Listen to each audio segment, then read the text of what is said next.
Well, let's keep the conversation going with Brad Palumbo, a fellow at Steamboat Institute Blankley, and Tyler O'Neill, senior editor at the Daily Signal. Greetings, gents. Morning. Thanks for coming. So as the immigration debate resounds in the halls of Congress, a new anti-ICE commercial called "What Will You Say?" just launched in Charlotte, North Carolina, paid for by Women's March organization. Well, it seems to be stoking flames among constituents in federally mobilized cities. Take a look. You will be caught, you will be removed, and you will never return.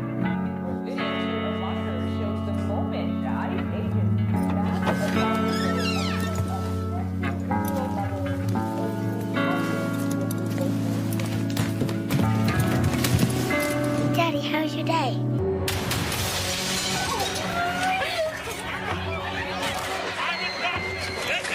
They'll know.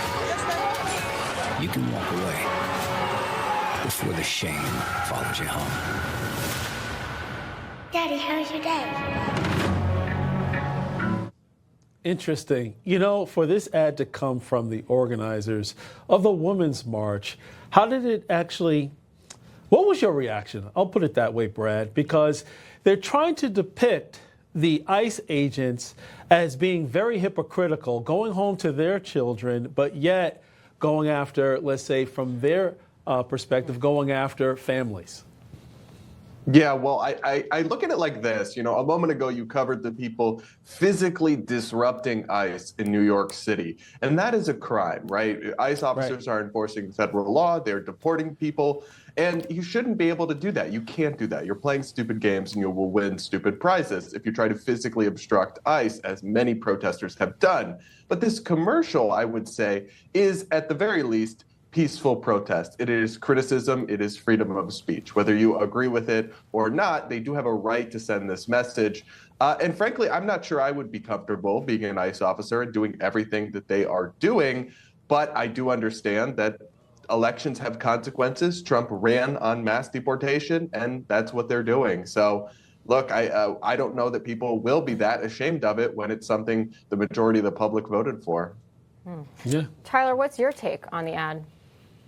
Yeah, I think enforcing the law is difficult, but we have a president who was elected on a mandate of carrying out mass deportations, of responding. I mean, we need to not forget what happened under the previous administration when you had millions of illegal aliens come in here, and essentially the federal government acted as you know, they started importing these people intently.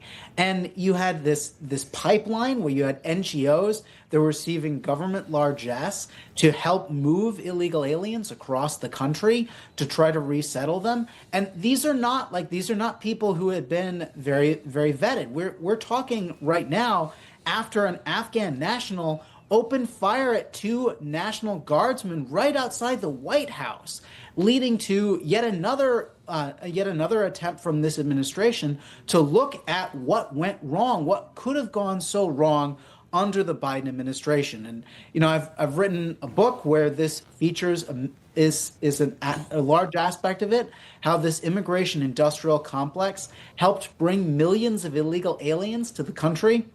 And I think we have to be clear, you know, there are a lot of illegal aliens in this country who don't think they're illegal. There are a lot of people who will, you know, this is going to look bad when you have to enforce the law.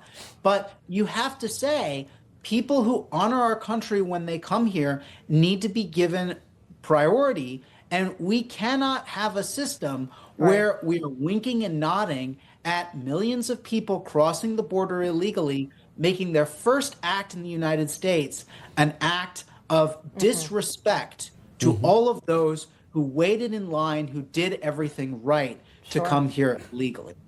You know, the thing is, I like to see a commercial showing that the American people's tax dollars going to NGOs to actually usher people across the southern border and by other means to violate our sovereignty, violate our national border and security.